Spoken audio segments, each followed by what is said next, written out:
ఎమ్మా 18వ పుట్టినరోజున బెలూన్లు చుట్టూ ఉన్నాయి, కాని ప్రేమ మాత్రం లేదు. మనసు ఖాళీగా అనిపించింది.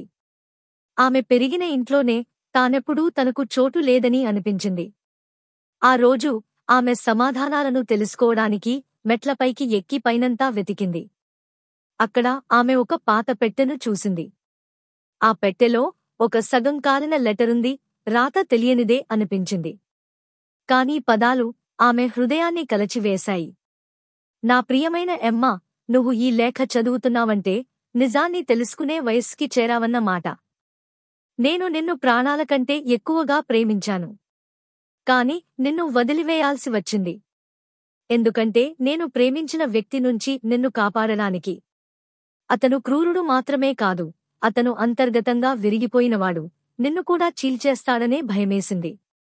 ఒక రాత్రి మధ్యలో నేను నిన్ను తీసుకుని పారిపోయాను. డబ్బు లేదు, పథకం లేదు, ఉన్నది ఒక్క ఆశ మాత్రమే. ఒక మహిళను నేను చూశాను. నిన్ను ప్రేమతో పెంచుతానని ఆమె హామీ ఇచ్చింది. నేను ఆమెకు నిన్ను అప్పగించి వెళ్ళిపోయాను, భారమైన మనసుతో. నేను ఎప్పుడూ దూరం నుండి నిన్ను చూశాను. నేను నిన్ను ప్రేమించడం ఆపలేదు. జన్మదిన శుభాకాంక్షలు. ఆమె అనుభవించిన అన్ని ఒంటరితన క్షణాలు ఇప్పుడు అర్థమయ్యాయి.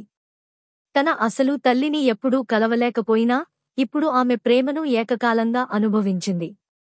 థాంక్ యూ చెప్పడానికి ఆమె తిరిగి వెళ్ళింది, ఈ ప్రయాణం మొదలైన చోటికి.